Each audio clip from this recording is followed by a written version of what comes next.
வாழும் நாட்கள் எல்லாம் ஓடி ஓடி உழைத்திடுவேன். அழைத்தீரேவும் சேவைக்கே, என்னை அழைத்தீரேவும் சேவை. நமக்குள்ளே ஏற்படுகிற ஒரு பெரிய சிந்தை, நம்முடைய மனநிலையில் நமக்கு ஓய்வு கொடுத்து விட்டார்கள், நம்மை ஒதுக்கி வைத்து விட்டார்கள் என்று ஒரு பக்கத்தில் அதற்கு வேறு விதமான ஒரு ஆவிக்குரிய காரியங்கள் அல்லது அட்மினிஸ்ட்ரேட்டிவ் காரியங்கள் பூசப்பட்டாலும் இருதயத்தின் ஆழத்தில் நம்முடைய பணியெல்லாம் முடிந்து விட்டது என்று நினைக்கிற ஒரு மனநிலையிலிருந்து இன்றைக்கு நீங்கள் வெளியே வர வேண்டும் என்பது என்னுடைய வாஞ்சை. ஒருவேளை சரீரத்திலே நீங்கள் களைத்து போயிருக்கலாம். 50 ஆண்டுகளுக்கு மேலாக வட இந்தியாவில் மிஷினரியாக, இன்றைக்கும் மிஷினரியாக வாழ்ந்து வருவதற்கு எனக்கு தேவன் பலன் தருவார் என்றால், அதே தேவன் உங்களுக்கு இதை காட்டில் மேலான பலன் தருவார் என்று நான் பூரணமாய் விசுவாசிக்கிறேன். அல்லேலூயா. ஏன் இதை சொல்கிறேன் என்று நீங்கள் கேட்கலாம். எனக்கு நேற்றைய தினத்திலே ஒருவர் ஒரு வாட்ஸ்அப்பை அனுப்பினார். அது உங்களுக்கு பொருத்தமாக இருக்கும் என்று சொல்லி அதை வாசிக்கிறதுக்கு நான் விரும்புகிறேன். அங்கே சிறியவர்களுக்கு, அதாவது இளைஞர்களுக்கும் வயதானவர்களுக்கும் இடையிலே இருக்கிற வேறுபாடை குறிப்பதற்கு ஒரு சிறு எழுத்தை எழுதியிருக்கிறார். When young I was worried about my pimples. When I am old I am worried about my wrinkles.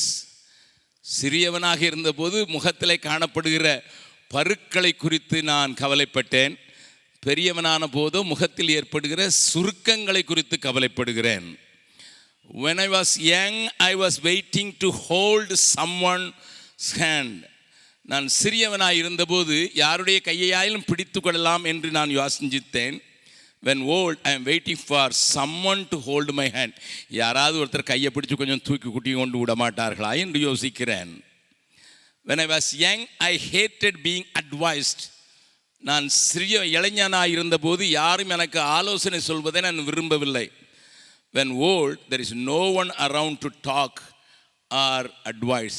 நான் வயதான போது என்னை கேட்பவர்களும் இல்லை, என்னோடு கூட பேசுபவரும் இல்லை, ஆலோசனை சொல்லுகிறவர்களும் இல்லை. When young, I admired beautiful things. நான் இளைஞனாக இருந்தபோது அழகானவைகளை ரசித்தேன். When I am old, I see beauty in things around me.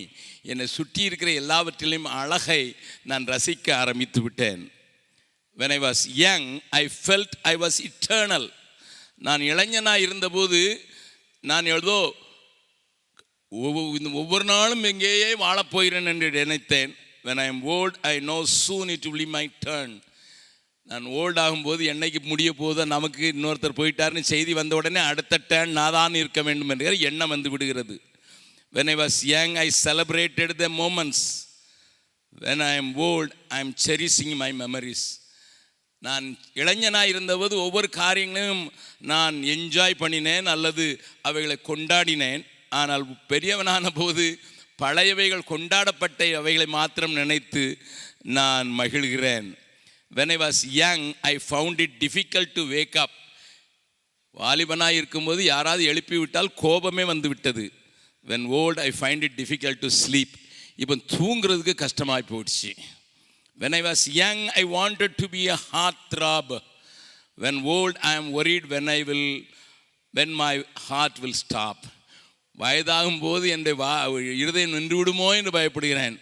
ஆனால் இளைஞனாக இருந்தபோது என்னுடைய இதயம் துடிக்கிற மாதிரி செய்திகளையே விரும்பினேன். At extreme stages of our life, we worry but we don't realize life needs to be experienced. இதை நேற்றைய தினத்தில் தான் யாரோ எனக்கு அனுப்பி தந்தார்கள். அது இன்றைக்கு உங்களுக்கும் எனக்கும் பொருந்தும் என்று நினைக்கிறேன். என்னுடைய மனநிலையை நான் உங்களுக்கு சொல்வேன் என்றால் நலமாயிருக்கும் என்று சொல்லி வேத வசனத்திற்குள்ளாக போகும் முன்னதாக சில காரியங்களை உங்களோடு கூட பகிர்ந்து கொள்ள விரும்புகிறேன். 76 வயதிலே வந்துவிட்ட பிறகு நான் யோசித்ததெல்லாம் 50 வருடங்கள் கோல்டன் ஜூபிலி மைனஸ், ஸோ 26 மறுபடி ரீஸ்டார்ட் ஆகிவிட்டது என்று நான் என்னை நம்பி அதில் தான் நான் ஓடுவதற்கு கர்த்தரிடத்தில் பலத்தை நான் பெற்றுக்கொள்கிறேன். நீங்கள் சொல்வீர்கள், ஐயா நாங்கள் எங்களுடைய போதக பணியில் பட்ட பாடுகளைப் போல நீங்கள் படுவதில்லை என்று. ஃபீல்டிலே வந்து ஒரு மாதம் தங்கியிருந்தீர்கள் என்றால் உங்களுக்கு தெரியும் நாங்கள் என்ன பாடுபடுகிறோம் என்று. அதை குறித்து நான் சொல்ல விரும்பவில்லை. ஆனால் பாடுகள் நம்மை சுருக்கி வைத்து, அடக்கி வைத்து, முடக்கி வைத்து ஓரங்கட்டிவிடக்கூடாது. கடந்த மாதத்தில் பாளையங்கோட்டையில் ரிட்டையர்டு பிரின்சிபலாக ஒரு காலேஜில் பணிபுரிந்த அவரை நான் சந்தித்தேன். சந்தித்த போது அவரிடத்தில் கேட்டேன், என்ன செய்கிறீர்கள் என்று கேட்டேன். அவர் சொன்னார், சும்மா இருக்கிறேன் என்று சொன்னார். வாட்ட சாட்டமான உருவத்தை உடையவர், ரொம்ப ஆக்டிவாக ஸ்போர்ட்ஸ் மேனாக இருந்தவர். இப்பொழுது ரிட்டையர்ட் ஆகிவிட்டேன், நான் இப்பொழுது ஒன்றும் செய்யவில்லைன்னு சொன்னேன். அவர் ஒரு இங்கிலீஷ் ப்ரொஃபஸர். அவரிடத்தை நான் சொல்லும்போது சொன்னேன், இப்பொழுது நேஷ்னல் எஜுகேஷனல் பாலிசி என்று ஒன்று வந்திருக்கிறதே, அதை கொஞ்சம் ஆராய்ந்து கிறிஸ்தவர்களால், கிறிஸ்தவ மிஷனரிகளால் தோற்றுவிக்கப்பட்ட கல்வி ஸ்தாபனங்களுக்கு அவைகள் எத்தனை பாதிப்பை உண்டாக்கும் என்று உங்களுடைய வியூவை ஆயிலும் இன்றைய நாளினுடைய வாட்ஸ்அப்பில் நீங்கள் பகிர்ந்து கொண்டிருந்தால், எங்களை போன்று கல்வி பணியிலேயும் ஈடுபட்டிருக்கிறவர்களுக்கு எத்தனை பிரயோஜனமாக இருக்க வேண்டும் என்பது. அவர் சாதாரணமாக உட்கார்ந்திருந்தவர் நேரே உட்கார்ந்து கொண்டார். அவர் சொன்னார், நான் அவரிடத்தில் சொன்னேன், 4 பிரின்சிபல் பாளையங்கோட்டையில் இல்லையா, ரிட்டையர்ட் ஆனவர்கள் இல்லையா, அவர்களெல்லாம் கூட்டி வைத்து அந்த அரசாங்கம் கொடுத்திருக்கிற நேஷ்னல் எஜுகேஷனல் பாலிசி அல்லது புதிய பாலிசி நம்மை எப்படி பாதிக்கும் என்று நீங்கள் யோசித்திருக்கிறதுக்கு முடியும். ஏனென்றால் நீங்கள் அட்மினிஸ்ட்ரேஷனை பார்த்திருக்கிறீர்கள், எஜுகேஷனை பார்த்திருக்கிறீர்கள், இன்றைய சமுதாயத்தை பார்த்திருக்கிறீர்கள், அவர்களோடு உறவு கொண்டவர்கள். நீங்கள் ஏன் செய்யவில்லை என்று சொன்னபோது தான் சொன்னார், brother Augustine Jebakumar, he restarted me என்று சொன்னார். உண்மை அருமையானவர்களே, இன்றைக்கு சபைகளிலே நாம் ஓரங்கட்டுப்படவில்லை, நாம் மறந்து விட்டோம். நாம் இன்றைக்கு சபைகளிலே தூர வைக்கப்படவில்லை, மாறாக நாமே சில முயற்சிகளை, நம்முடைய அனுபவத்தை சார்ந்து, ஆண்டவரோடு நடந்த அனுபவங்களை சார்ந்து நாம் தோற்று போய் அதில் வெற்றி கண்டவைகளை எழுதி வைத்து வரும் தலைமுறைக்கு ஒரு பெரிய கைட் புக்காக அது கொடுக்கப்பட்டிருக்க முடியுமே. அதை நாம் செய்ய தவறிவிட்டோம் என்றே சொல்வேன். குற்றம் சாட்டுவதற்காக அல்ல, உங்களை தூண்டி எழுப்பதற்காக. அருமையான ஜெனித் சொல்லும்போது சொன்னார், என்ன சொன்னார், நீங்கள் காட்டின வழியிலே நாங்கள் நடந்து கொண்டிருக்கிறோம் என்று. அருமையான வார்த்தை. ஆனால் still they need guidance. எனக்கு மிகவும் வேண்டப்பட்டவரும் மிகவும் நெருக்கமான ஒரு நண்பர் உண்டு. நானும் அவரும் ஒரு டேவிட் ஒரு ஜோனத்தான் போல தான் பழகுவோம், பேசுவோம், சண்டையிட்டு கொள்வோம். அவர் சுவிஸ் நாட்டை சேர்ந்தவர். அவருடைய தகப்பனார் ஒரு பெரிய நோன் ஜெர்மன் பிரீச்சர், சுவிட்சர்லாண்டிலே அவர் நல்ல ஒரு பிரசங்கியார். அவருடைய பேர் ஜெரால்ட் ஹென்னி. ஜெரால்ட் ஹென்னியை கேட்க வேண்டும் என்று ஜனங்கள் ஹோட்டலிலே அவர் பேசினால் கூட வந்து தேங்குவார்கள். ஒழுங்காக ரேடியோவில் பேசி கொண்டிருந்தார். மரிக்கும் வரை டிராவல் பண்ணி ஜெர்மனிக்கும் சுவிட்சர்லாண்டிலையும், ஜெர்மன் மாத்திரம்தான் தெரிந்தாலும் நல்ல சுத்த ஜெர்மனியில் அவர் அழகாக பேசுவார். அவருடைய ஜெர்மனி பாஷையை கேட்டு நானே அசந்து போயிருக்கிறேன். எனக்கு ஜெர்மனி தெரியாது, அவருக்கு ஆங்கிலம் தெரியாது. சில வேளைகளிலே என்னோடு கூட பேச வேண்டும் என்று ஒரு டிக்ஷனரி எடுத்துக்கொண்டு வந்து என்னோடு கூட பேசுவார். ஒரு நாள் அவரையும் அவருடைய மனைவியை நான் பார்க்க போயிருந்த போது என்னுடைய நண்பரோடு கூட சேர்ந்து, சாதாரணமாக அவர் பேசுவது என்னுடைய நண்பர் மொழிபெயர்ப்பார். ஆனால் அன்றைக்கு அவர் சொன்னார், ஜெபக்குமார், நான் உன்னோடு கூட தனியாக பேச வேண்டும் என்று தன்னுடைய ஸ்டடி ரூமுக்கு என்னை எடுத்துக்கொண்டு போனார். அங்கே அவர் என்னை உட்கார வைத்து விட்டு தன் கையில் இருந்த அந்த டிக்ஷனரி வார்த்தையில் வைத்து ஒரு காரியத்தை சொன்னார், நீ என் தலையின் மேலே கை வைத்து ஜெபிக்க மாட்டாயா என்று. என்னை காட்டிலும் 10 வயது பெரிதானவர். ஜெர்மன் தேசத்திலேயும் சுவிஸ் தேசத்திலும் நன்றாக மதிக்கப்பட்ட நேர்மையான வார்த்தையாய் பிரசங்கம் பண்ணுகிற அவர் என்னை பார்த்து என் தலையின் மேலே கை வைத்து ஜெபி என்று சொன்னபோது எனக்கு நான் அதிர்ந்து போனேன். நான் சொன்னேன், ஐயா, how can I do that? You are an old man, experienced man, known preacher. இப்படி இருக்கும்போது நான் ஜெபிக்க முடியுமான்னு கேட்டபோது அவர் சொன்னார், I want to tell you, I preached so many years. ஏராளமான ஜனங்களுக்கு ஏராளமான பிரசங்கங்களை செய்திருக்கிறேன். But now my basic faith is shaking. நான் பிரசங்கம் பண்ணினதெல்லாம் சரியான செய்தி தானா? கிறிஸ்து உயிர்த்தெழுந்தது உண்மைதானா? நான் நம்புவது தேவனுடைய ராஜ்யத்தை குறித்து பேசினதெல்லாம் உண்மைதானா என்று எனக்கு பலத்த சந்தேகம் வந்ததினால் என்னுடைய விசுவாசத்தின் ஆணிவேர் அசைகிறது. என்ன கேட்கிற அருமையானவர்களே, ஏதோ ஓய்வு பெற்று விட்டோம் என்றதுனால நான் சாதித்து விட்டேன் என்று யாரும் ஒதுங்கிவிடக்கூடாது. என்னையே சோதித்து பார்க்க விடிய வேண்டிய அவசியம் உண்டு. அவர் சோதித்து அறிந்ததினால் தன்னுடைய விசுவாசம் எவ்வளவாக அசைந்து கொண்டிருக்கிறதுன்னு சொல்லிவிட்டு வலுக்கட்டாயமாக என்னுடைய கையை எடுத்து அவருடைய தலையின் மேலே வைத்து கொண்டார். ஜெபம் பண்ணு ஜெபக்குமார் என்று. ஏனென்றால் இத்தனை வருஷம் ஓடினாலும், இத்தனை வருஷம் ஊழியத்தில் இருந்தாலும், அது நிச்சயமாக ஒருவேளை நம்முடைய விசுவாசத்தின் ஆணிவேரையை அசைப்பதற்கு இன்றைய சூழ்நிலைகள், காரியங்கள் நம்மை அசைத்திருக்க முடியும். சத்திய வேதத்தில் சங்கீத புஸ்தகம் சொல்லுகிறது, அஸ்திபாரங்கள் அசைகிறதே, நீதிமான் என்ன செய்வான் என்று. ஆகையினாலே இந்த நேரத்தை நீங்கள் ஓய்வு காலம் என்று நீங்கள் ஒதுக்கி விடாதபடி நான் உங்களை கேட்டுக்கொள்வேன். என்னுடைய மிஷனரி பணியில் 30 ஆண்டுகளை முடித்த போது நானும் என்னுடைய மனைவியும் இப்படி யோசித்தோம். 30 ஆண்டு காலம் மிஷனரிகளாக ஒன்றுமில்லாத இடத்துல சபைகளை ஸ்தாபித்து ஏராளமான பிள்ளைகளை தூக்கிவிட்டு அநேக அநாத பிள்ளைகளை ஆளாக்கிவிட்ட கிருபையை தேவன் நமக்கு தந்தார். ஆண்டவர் உடன் ஊழியர்களை ஆங்காங்கிருந்து அனுப்பி தந்தார். பீகாரில் எழுப்பி தந்தார், உண்மை. But now we must retreat back, sit idle and let our people work என்று சொல்லி நாங்கள் ஆரம்பித்தோம். நானும் என் மனைவியும் செய்தது சொல்கிறேன். 15 நாட்கள் உபவாசித்து ஜெபிப்பது என்றும், ஒவ்வொரு நாளும் சில தலைவர்களை மாத்திரம் கூட்டி அவர்களோடு கூட ஜெபிப்பது என்றும், இறுதியாக என்னுடைய பிள்ளைகளோடும் கூட சேர்ந்து ஜெபிக்க வேண்டும் என்று நாங்கள் தீர்மானித்து ஒரு அட்டவணை போட்டு என்னோடு கூட இருக்கிற தலைமை பொறுப்பில் இருக்கிறவர்களை குடும்பமாக கூப்பிட்டு காலை ஒரு குடும்பம், சாயங்காலம் ஒரு குடும்பம் என்று அவர்களோடு கூட நாங்கள் ஜெபித்த போது 13வது நாளிலே முழு உபவாசத்தோடு கூட காத்திருந்தோம். தேவனைகளை வழிநடத்துகிறதை பார்க்க வேண்டும் என்று காத்து கொண்டிருந்தோம். அப்பொழுது 13வது நாளிலே தேவன் என்னை பார்த்து ஒரு வார்த்தை சொன்னார். என்ன சொன்னார்? Jebakumar, it is a take off time and now we are saying retreating back. எனக்கு அது ஒரு பெரிய அதிர்ச்சி. எப்படி ஒரு விமான தளத்தில் இருந்து டாக்ஸிங் பண்ணி அது மெயின் ரன்வேல ஓடுவதற்கு ஆயத்தமாக இருக்கும்போது டேக் ஆஃப் என்று சொல்கிறார்களே, அந்த இடத்தில் வந்திருக்கார். நான் ஆண்டவரிடத்தில் கேட்டேன், ஆண்டவரே 30 ஆண்டுகளாக நான் இன்னும் ரன்வேயில் தான் இருக்கிறேனா? என்னுடைய அனுபவத்தை சார்ந்தே நான் உங்களோடு கூட பேச விரும்புகிறேன். வசனத்திற்கு போகும் முன்னதாக உங்கள் சிந்தனை கதவுகளை கொஞ்சம் திறக்கும்படியாக வாஞ்சிக்கிறேன். ஆண்டவர் என்னை பார்த்து சொன்னார், it is take off time and you want to retreat back. நீ மறுபடியும் அங்கே ஆலயத்திற்கு இடத்துக்கு போக வேண்டும் என்று விரும்புகிறாயோ என்று ஆண்டவர் கேட்டபோது நான் என் மனைவி கண்களில் கண்ணீர் ஆறாக பொழிய கையை பிடித்து கொண்டு, ஆண்டவரே தவறு செய்து விட்டோம்.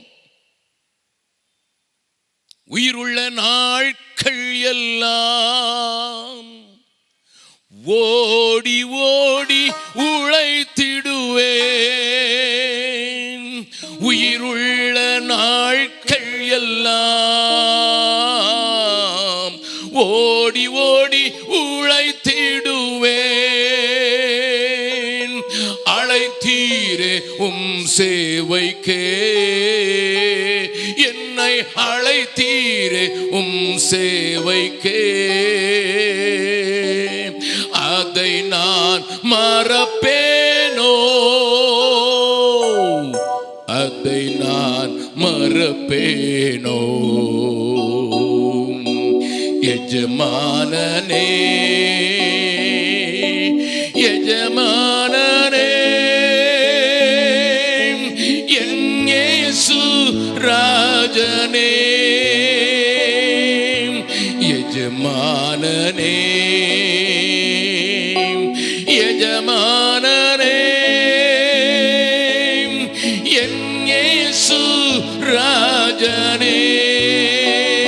தெரிந்தவர்கள் என்னோடு கூட சேர்ந்த முணுமுணுக்கலாமா? ஒருவேளை பாடு தெரியவில்லை என்றாலும் கொஞ்சம் முணுமுணுத்துக் கொள்ளுங்கள் இருதயத்தில். உயிர் வாழும் நாட்கள் எல்லாம் ஓடி ஓடி உழைத்திடுவேன். உயிர் வாழும் நாட்கள் எல்லாம் ஓடி ஓடி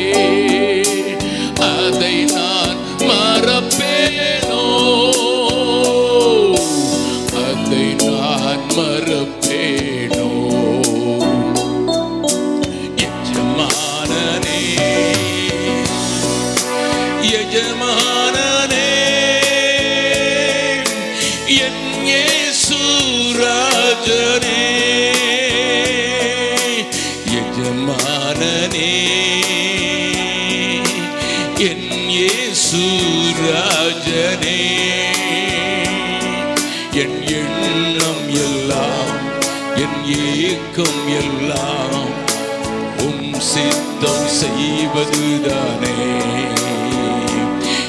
என் எண்ணம் எல்லாம் என் ஏக்கம் எல்லாம் உம் சித்தம் செய்வதுதானே. இந்த சிந்தையோடு நான் பேசப்போகிற வார்த்தைகளை நீங்கள் தயவு செய்து கேட்கும்படியாக மாத்திரமல்ல, இந்த நாளின் கூட்டத்துக்காக நான் ஆண்டவருக்கு இருதயத்தின் ஆழத்திலிருந்து நன்றி செலுத்தினேன். உங்களில் ஒருவனாக நின்றாலும் ஆண்டவருடைய வார்த்தையை கொஞ்சம் வித்தியாசமாக நான் உங்களுக்கு காண்பிக்க விரும்புகிறேன். அதனை தேவன் உங்களில் நடப்பிக்கும்படியான ஒரு கிரியை செய்வாரானால் நான் மிகவும் கர்த்தருக்குள் மகிழ்ந்து களி கூறுவேன். கொஞ்சம் பேராயிலும் சேர்ந்தாயிலும் what we can contribute to the coming generation, what we can contribute to the future church என்கிற லைனில் வரும் தலைமுறைக்கு நாங்கள் வெற்றிகளை எப்படி பெற்றோம் என்று சொல்ல முடியும், எப்படி தோல்விகளை சந்தித்தோம் என்று சொல்ல முடியும், எப்படி தோல்விகளை ஹேண்டில் பண்ணினோம் என்று சொல்ல முடியும், பிரச்சனைகள் எழும்போது அலைகள் எழும்பின போது அதில் எப்படி நாங்கள் தாண்டி வந்தோம் என்று நீங்கள் ஒரு சின்ன டைரி போல எழுதினால் அதை எடிட் பண்ணுவதற்கு கன்னியாகுமரியிலேயே ஆட்கள் இல்லை, இங்கே இல்லை என்றால் வேறு எங்கேயுமே இல்லை. இந்தியா முழுவதிலும் இருக்கிற the richest district with education என்று சொல்ல வேண்டும். அதுவும் எழுத்துறதுக்கு பெட்டிஷன் எழுதுவதற்கு மாத்திரமல்ல, அதை குறை கூறி எழுதுவதற்கு மாத்திரமல்ல, இருக்கிறவர்களாக எழுதுகிறதுக்கு ஏராளமான மக்கள் உண்டு. அவர்களிடத்தில் கொடுத்துப்படுங்கள். அது வருங்கால சந்ததிக்கு தட்டி எழுப்பும் காரியமாக தேவனுடைய வழியில் இவர்களை நடத்துகிறவர்களாக எப்படி இவர்கள் தோற்று போனார்கள், எப்படி இவர்கள் ஜெயித்தார்கள், எப்படி இப்படி மேற்கொண்டார்கள் என்பதை வருங்கால சந்ததி காணுமானால் அதை காட்டில் மேலானது ஒன்றும் இருக்க முடியாது. என்னுடைய நண்பருடைய தகப்பனாரை சொன்னேன், நான் கை வைத்து பார்த்து விட்டு அவர் சொன்னேன், உங்களுக்கு கர்த்தர் இந்த கிருபையை தருவார் எழுதுங்கள் என்று. ஆனால் அதற்குள் ஆண்டவரிடத்தில் போய் சேர்ந்து விட்டார். Is no more now.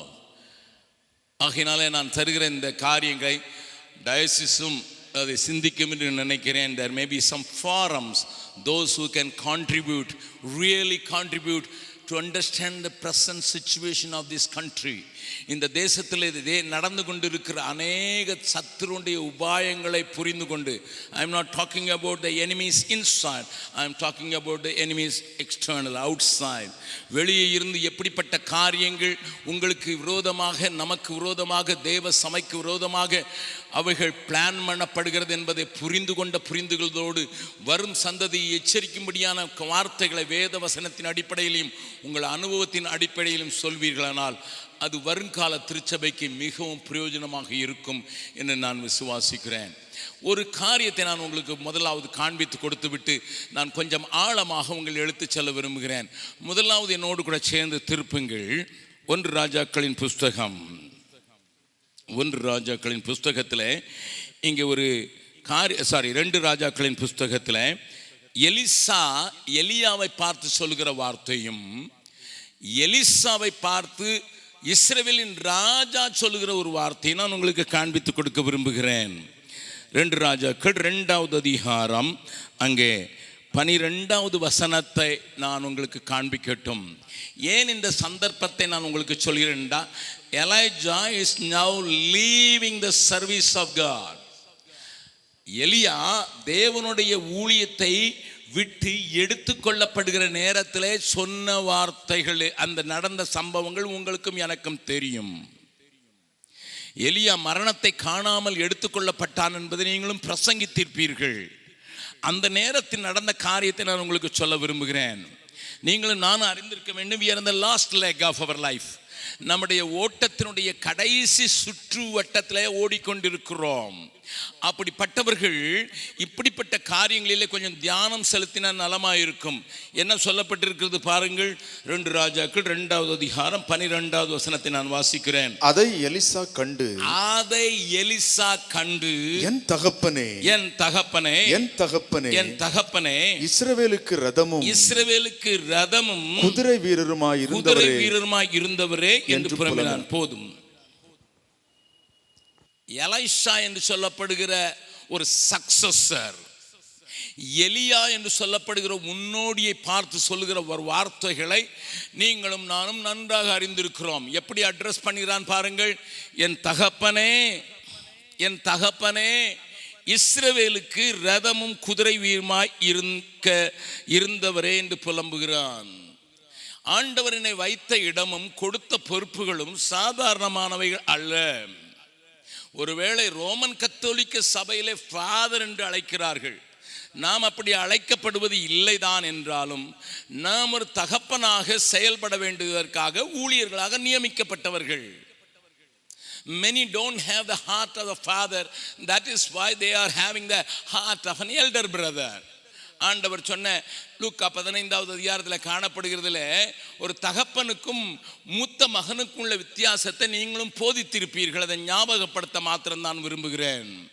தகப்பனுடைய இருதயம் எத்தனை அழுக்காய் வந்தாலும், எல்லாவற்றையும் தொலைத்து விட்டு வந்தாலும், தூரத்தில் அவனை கண்டு ஏங்குகிற ஒரு இருதயம், அவனை உடைத்து போட்ட அந்த இதயத்தை உடையவர் ஓடி சென்று அவனை கட்டி தழுவி அந்த அழுக்கிலேயும் பன்றிகளோடு கூட இருந்தவன் திரும்பும்போது முத்தமிட்டு அவனை பேச விடாதபடி, அவன் என்னை வேலைக்காரனா என்று சொல்லுவதற்குள்ள போதும் ஸ்டாப் தட் என்று சொல்லி அணைக்கிற ஒரு தகப்பன்.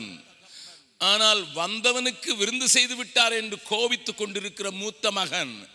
Many times we are in the service of God, but not with an attitude or having the mindset of a father, but like an elder brother. அநேக நேரங்களிலே ஊழியத்திலே நாம் எப்படி செயல்படுவதற்கு வாய்ப்புண்டு. நீங்களும் அப்படி செயல்பட்டிருக்கலாம். ஆனால் நம்முடைய எண்டில், at least the end of our race, end of our journey, நம்முடைய வாழ்க்கையின் இறுதியிலே நீங்களும் நானும் சிலராயிலும் பார்த்து நாம் உண்டாக்கினவர்கள், நாம் உருவாக்கினவர்கள், நாம் அவர்களை நம்முடைய காரியத்தை இவர்கள் தொடர்வார்கள் என்று சொல்லி ஏக்கத்தோடு அவர்களை செப்பனிட்டவர்கள் நம்மை பார்த்து இப்படிப்பட்ட வார்த்தைகள் சொல்ல வேண்டும் என்பது தேவன் நியதி. பிஷப் அவர்கள் சொல்லும்போது ஒரு காரியத்தை சொன்னார்கள். 2 ஊழியக்காரர்களே ஒருவன் சொல்கிறான், நான் சிறுகம் அவர் பெருக வேண்டும் என்று இயேசுவை காண்பித்து முன்னோடியாக ஓடின யோவான் சொன்ன வசனத்தை இந்த வாரம் தியானிப்பதற்கு இந்த கன்னியாகுமரி பேராயத்திற்கு கொடுக்கப்பட்டதை சொன்னார்கள். Similar thing. இன்றைக்கு யாராயிலும் உங்களை பார்த்து உங்களுடைய congregation, you might have served in different congregations, அநேக காரியங்களிலே உங்களை ஆண்டவர் உபயோகப்படுத்தி இருக்கலாம். அநேக சீர்துழைந்த காரியங்களை ஆண்டவர் சரி செய்வதற்கு உங்களை உபயோகப்படுத்தி இருக்கலாம். ஆனால் நான் ஒரே ஒரு கேள்விக்கு, ஒருவேளை 3 வருடம் தான் அங்கே இருந்திருக்கலாம், அல்லது 5 வருடங்கள் இருந்திருக்கலாம். I don't know how long you serve there. சின்ன சபையா இருந்திருக்கலாம் அல்லது பெரிய சபையா இருந்திருக்கலாம். உங்களை பார்த்து உங்களுடைய அந்த ரிலீவிங் டைமில் அல்லது உங்கள் சர்வீஸ் அந்த சபையில் முடியும் போதோ அல்லது டயோசிஸில் முடியும் போதோ அல்லது இந்த உலகத்தின் ஓட்டத்தை நீங்கள் முடிக்கும் போதோ உங்களை பார்த்து யாராயிலும் சொல்வார்களா, என் தகப்பனே, என் தகப்பனே, எங்களுக்கு குதிரை வீரராகும், நீங்களுக்கு ரதமாகவும் இருந்தவர் என்று சொல்வதற்கு முடியவில்லை என்றால் still you have time, still you have time. இப்பொழுதும் உங்களுக்கு நேரம் உண்டு. You can visit those old congregation, not necessary to talk about the present politics. இன்றைக்கு இருக்கிற சூழ்நிலைகளையும் இன்றைக்கு இருக்கிற நிர்வாக காரியங்களையும் குறித்து பேச வேண்டும் என்ற அவசியம் இல்லை. But individually you can touch அவருடைய ஆவிக்குரிய காரியத்தை, அவருடைய குடும்பத்தினுடைய ஆவிக்குரிய காரியத்தை உட்கார்ந்து உங்களை தகப்பனை போல் அவர்கள் பார்க்கக்கூடிய நிலைக்கு நீங்கள் இப்பொழுதும் செயல்பட முடியும். ஒருவேளை நீங்கள் பணி செய்த பணித்தளத்திலேயே இல்லாமல் வேறு இடத்துல பிள்ளைகளோடு கூட இருக்கலாம் அல்லது இந்த பட்டணத்திலே வந்திருக்கலாம். Don't bother. Find some families, go with them, sit with them, let them look unto you as father. உங்களை ஒரு தகப்பனாக பார்க்கட்டும். அதனுடைய விளைவு என்ன என்பதையும் காட்டி கொடுக்கிறேன். அப்படி செய்யும் போது என்ன விளைவு என்பதையும் காட்டி கொடுக்கிறேன். எலிசா 2 வகையான வரம் கேட்டான் என்று நீங்கள் எல்லாரும் நானும் போதித்திருப்போம். அவன் இரட்டிப்பான நன்மையை கேட்டான், இரட்டிப்பான வர வேண்டும் என்று கேட்பான் என்பது நீங்களும் பிரசங்கித்திருப்பீர்கள். But I want to show you what is the double portion. அவன் சொன்ன ரெண்டு வகையான கிருபை, இரட்டத்தனையான கிருபை என்ன என்று காண்பித்து கொடுக்கட்டுமா? வாசியுங்கள். 2 ராஜாக்கள் 13வது அதிகாரம், 2 ராஜாக்கள் 13வது அதிகாரம் 14வது வசனத்தை வாசிக்கிறேன். அவன் நாட்களில் 2 Kings 13 chapter verse 14. அவன் நாட்களில் எலிசா மரணத்திற்கு ஏதுவான வியாதியாய் கிடந்தான். அப்பொழுது இஸ்ரவேலின் ராஜாவாகிய யோவாஸ் அவனிடத்தில் போய் அவன் மேல் விழுந்து அழுது என் தகப்பனே இஸ்ரவேலுக்கு ரதமும் குதிரை வீரருமாய் இருந்தவரே என்றான். இப்பொழுது பாருங்கள் எப்படி சீனரியம் மாறிவிட்டது என்று. யோவாஸ் ராஜா, representing the whole nation, முழு தேசத்துக்கும் ராஜாவாக சித்தரிக்கப்படுகிறவன். அந்த ராஜா இப்பொழுது எந்த வார்த்தைகளை எலியாவுக்கு சொன்னாரோ அதே வார்த்தைகளை சொல்லுகிறான். என்ன அர்த்தம்? 2 பங்கு ஆசீர்வாதம் என்றால் 2 பங்கு வரம் என்றால் என்ன தெரியுமா அர்த்தம்? You were my father, but now Elisha, you received double portion and you become the father of the nation. முழு ராஜ்யத்துக்கும் தகப்பன் நீங்க மட்டும். இந்த கூட்டங்களுக்கு பிறகு, இந்த தபசு நாட்களுக்கு பின்னதாக ஒரு சிலரையாயிலும் அடையாளம் கண்டு இந்த குடும்பங்களை நான் கட்டுவதற்கு பொறுப்பெடுக்கிறேன். இந்த குடும்பங்களை நான் ஃபோக்கஸ் பண்ணுவேன். அவர்களோடு கூட இருந்து, அவர்களோடு கூட வசனத்தின் வெளிச்சத்தை காண்பித்து, அவருடைய வாழ்க்கை நோக்கத்தை காண்பித்து, அவருடைய ஆவிக்குரிய வாழ்க்கையை கட்டி அஸ்திவாரத்தை இன்னும் உறுதியாக்கி, அவர்கள் என்னை தகப்பன் என்று பார்க்கிற இடத்திற்கு என்னை உயர்த்தி கொள்வது மாத்திரமல்ல, அவர்கள் என்னை பிள்ளையாக மாற்றி அவர்களுக்கு உதவி செய்ய போகிறேன் என்று மாத்திரம் நீங்கள் சொல்லி பாருங்கள். உங்களுடைய மரண படுக்கையிலே இருந்து மற்றவர்கள் கதறுவார்கள், தகப்பனே தகப்பனே, எங்களுக்கு ரதமும் குதிரை வீரியமாய் இருந்தவரே, because of your strength we were living. உம்முடைய பலத்தினாலே, உம்முடைய செய்கைகளினாலே நாங்கள் வாழ்கிறோம் என்றவர்கள் அன்றைக்கு கதறுவார்கள். Elisha was about to die. He was on his death bed.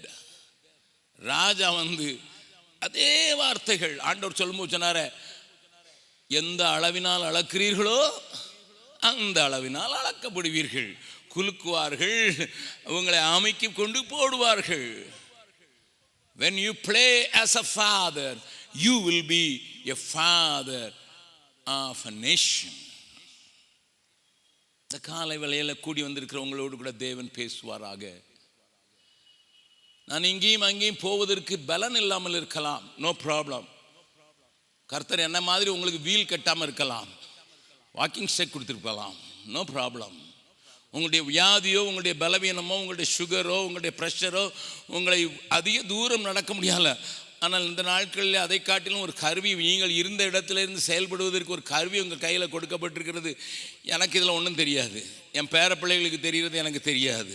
என் குட்டி பேரன் 4 வயசு பேரன் எனக்கு சொல்லிக் கொடுக்குறான் இதை எப்படி செய்ய வேண்டும் என்று.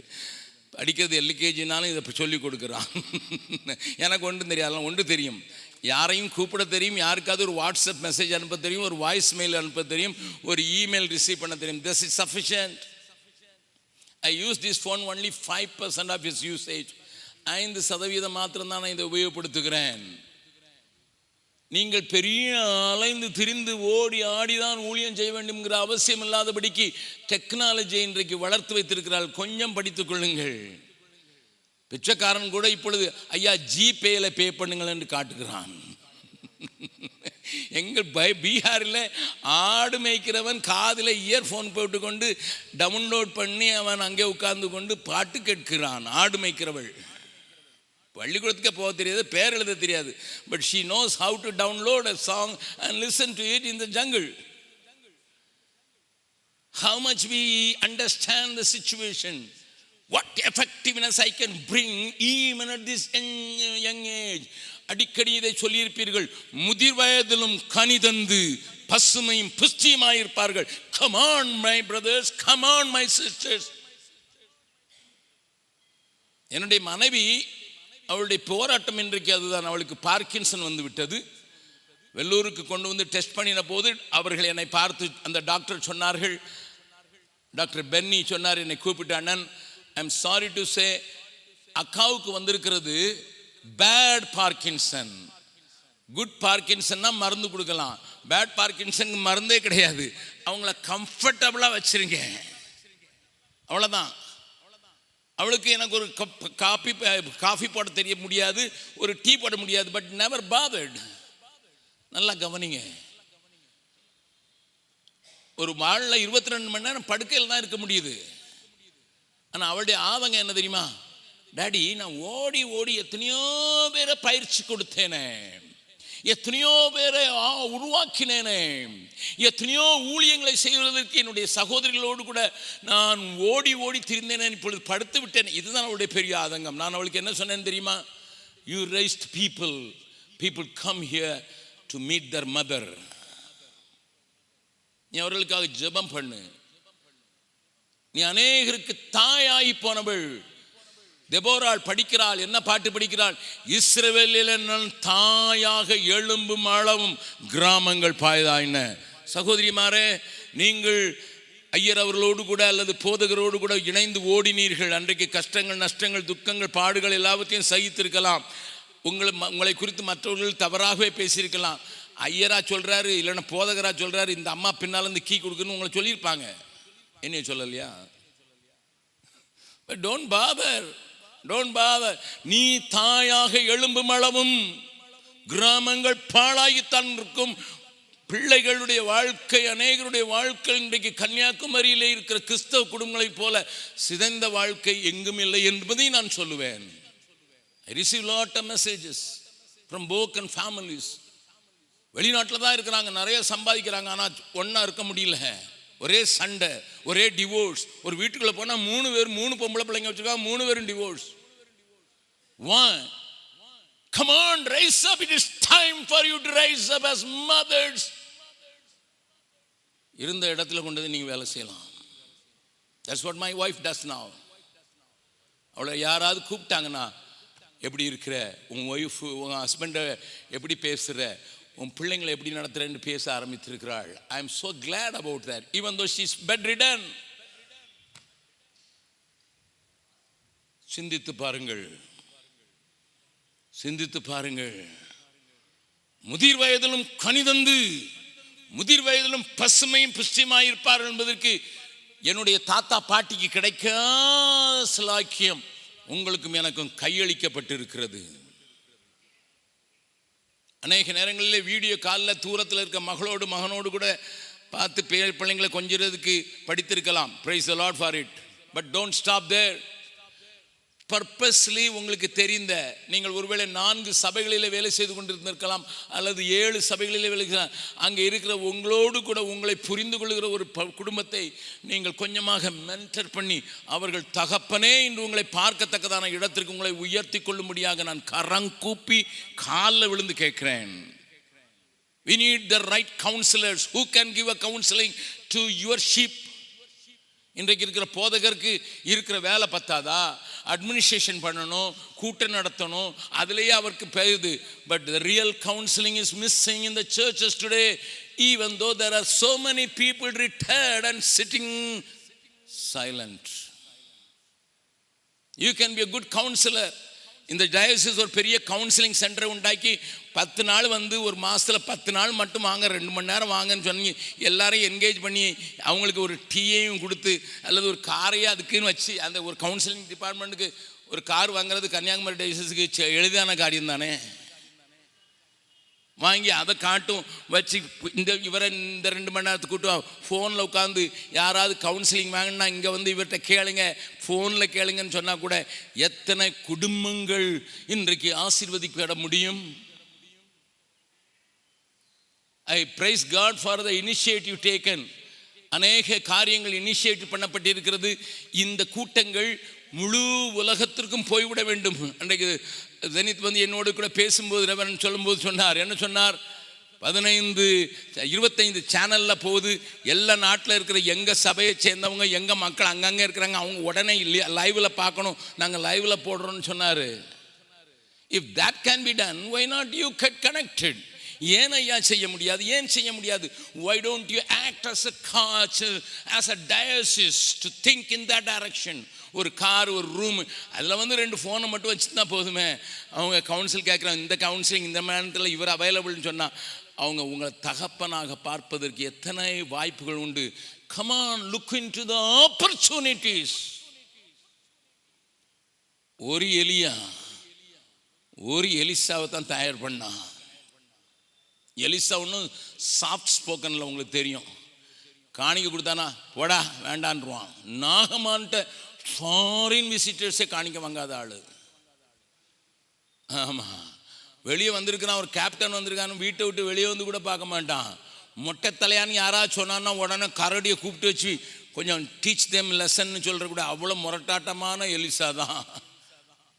பட் அவன் சாக போகிற நிலைமையில் இருக்கும்போது ராஜாவை அவன் மேலே விழுந்து, தகப்பனே தகப்பனே என் தகப்பனே, எங்களை வழி நடத்துகிறவரே, உங்களுடைய பலத்தில் தான் நாங்கள் நின்ன. ஏன்னா எலிசா சொல்லுவான், இங்கே இராணுவம் வருது, சீரியா இராணுவம் வருது, இங்கே இராணுவம் வருது, இங்கே வீக்னஸ் இருக்குது, அதை ஸ்ட்ரென்தன் பண்ணுன்னு சொல்லி சீரியாவினுடைய படையெடுப்புக்கு அவர்களை எச்சரித்தது எலிசாவே.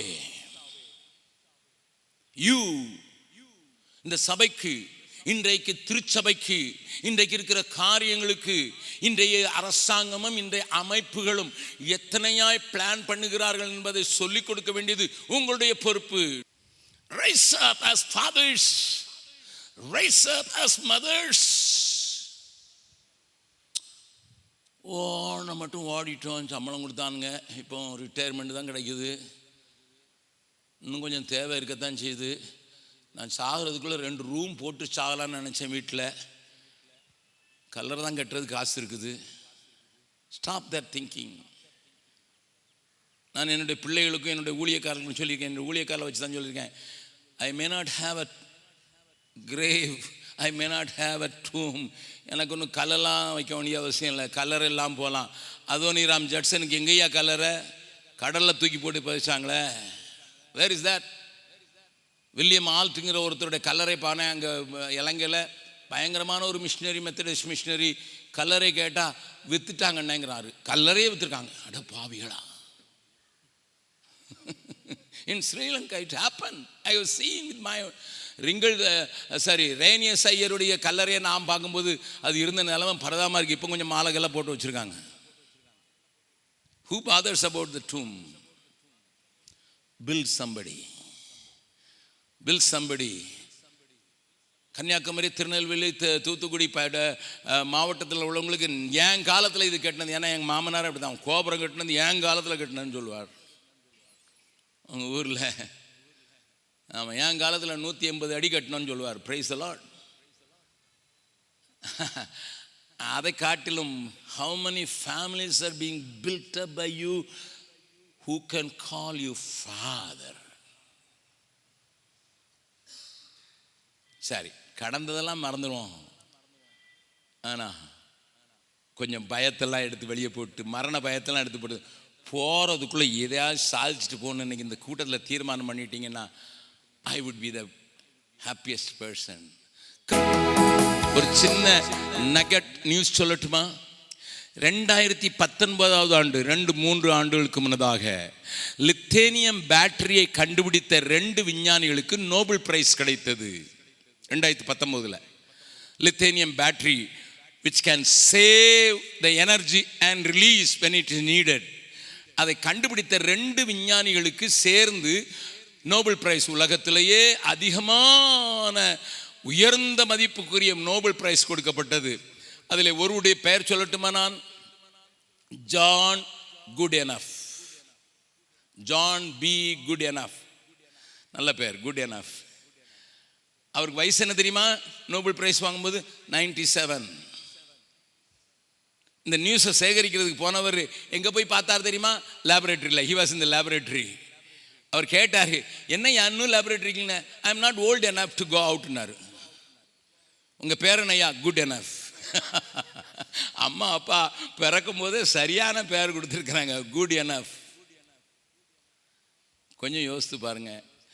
97 இயர்ஸில் சயின்டிஸ்ட் இன்னும் லேபரேட்டரியில் ஒர்க் பண்ணிக்கிட்டு நோபல் பிரைஸ் வாங்குறதுக்கு ரிசர்ச் பண்ணிட்டு இன்னும் லேபரேட்டரி விட மாட்டேங்கிறாரு. நம்ம 70 வந்ததுனாலே கொஞ்சம் கையெல்லாம் ஆடுற மாதிரி இருக்குது, தலை நிற்க மாட்டேங்குது, நிற்கத்தான் மாட்டேங்குது, என்ன செய்யறது? We glorify our weaknesses in such a way that others may take pity over us. நம்ம வீக்னஸ் வச்சுக்கிட்டு பயங்கரமாக அதுவே வச்சு காரணம். வீட்டில் எங்கேயாவது ட்ரம்ப் கார்டை போடணும்னா உடனே வீக்னஸை தூக்கி போட்டுற வேண்டியது. அப்படி தானே செய்கிறீங்க? உள்ளுக்குள்ளே போராடுது. ஏன்னா செஞ்ச காரியம் சில இதை செஞ்சுருக்கலாம், அன்னைக்கு விட்டுட்டேன், அவன் அன்னைக்கு காலை எடுத்து நிற்கிறான் அப்படின்னு சொல்கிறதெல்லாம் போராடுது. அதை நான் செய்யாமல் விட்டுட்டேனே, அன்னைக்கு செஞ்சுருந்தா அந்த குடும்பம் தப்பிச்சிருக்குமேன்னு சொல்லி உள்ளே போராடுது. What we did in the past is a past. We made mistakes. We are men. We are women. நம்ம ஹியூமன் தானே. நம்ம என்ன பெர்ஃபெக்ஷன்லையே பிறந்தோம். தேவதூதனே தப்பு பண்ணான், அதனால நம்ம தப்பு பண்ணியிருப்போம். ஆனால் அதிலே கடந்து சுற்றிக்கிட்டு இப்போதான் உட்காந்து, ஏன்னா வேறு நேரம் போல் 5 வயசில் நடந்தது, 50 நடந்தது, 25 நடந்தது. கையை பிடிக்கும்போது எப்படி இருந்தா, பெஞ்சாதியும் வேறு கூப்பிட்டுக்கிறது இல்லை. கல்யாணம் பண்ணும்போது நல்லா தான் அத்தான் காப்பி வேணுமா அதெல்லாம் கேட்பா. இப்போ ஒன்று கூட கேட்க மாட்டேங்கிற, கிடக்குதுன்னு கூட மறந்துட்டாங்க, அப்படிலாம் நினைப்புலாம் வரும். Stop that, please stop that. அன்னைக்கு என் பேச்சை கேட்குறது ஓடி வந்தானே, ஏன்னா காசு இருந்துச்சு. இப்போ ஒன்றும் காசு இல்லை, அதனால் பிள்ளைங்களும் வர மாட்டேங்கிறான். பேர பிள்ளைங்களும் வந்துட்டு தாத்தா போய் சேர்றது எவ்வளோ நாளுன்னு கேட்குறான். நான் நினச்சேன் பேரப்பிள்ளை எங்கள் அப்பா பெற்று தந்ததுக்காக நன்றின்னு சொல்லுவான்னு நினச்சா, இவனு என்னடானா என்னைக்கு சேர்க்க. ஏன்னா நானே சொல்லியிருக்கேன், எங்கள் பாட்டி 94. நான் சொல்லுவேன், இடத்த காலி பண்ணால் ஒரு 6 அடி நீளமாவது ரூமில் ஃப்ரீயாக இருக்கும் அப்படின்னு சொல்லியிருக்கேன், நானே சொல்லியிருக்கேன். அன்னைக்கு குருத்து ஓலையாக இருந்தேன், நான் காஞ்ச ஓலையை பார்த்து நான் கேலி பண்ணல, அதை தான் இன்னைக்கு எனக்கு கேலி பண்ணுவான். பட் அதே யோசித்து ஐயோ போராடிக்கிட்டே கிடக்குறோம் உள்ள. என்னமோ அவனுங்களுக்காக கஷ்டப்பட்டேன். ஒரு நேரம் சாப்பாட்டு உங்கள் அப்பனை நான் காலேஜில் படிக்க வச்சேன், அன்னைக்கு சோறும் கிடையாது தண்ணியும் கிடையாது, நான் அப்படி பண்ணேன். இப்போ அவன் பிள்ளை வந்து இப்போ டை கோட்டெல்லாம் மாட்டிக்கிட்டு எல்கேஜி போகும்போதே கேட்குறான், தாத்தா எப்போ போய் சேர்றீங்கன்ட்டு, நான் வர்றது வரைக்கும் உயிரோடு இருப்பீரா இல்லையான்னுட்டு. Hello, that's your problem and you are fighting inside with yourself. உங்ககிட்டயே நீங்கள் போராடி எவ்வளோ நாள் போராடுவீங்க? தெரிந்தவர்கள் இந்த கவியை மட்டும் பாடலாமா? வருங்கால பயங்கள் எல்லாம் வாட்டுதோ அனுதினமும், வருங்கால பயங்கள் எல்லாம் வாட்டுதோ அனுதினமும், அருள்நாதர் இயேசுவிடம்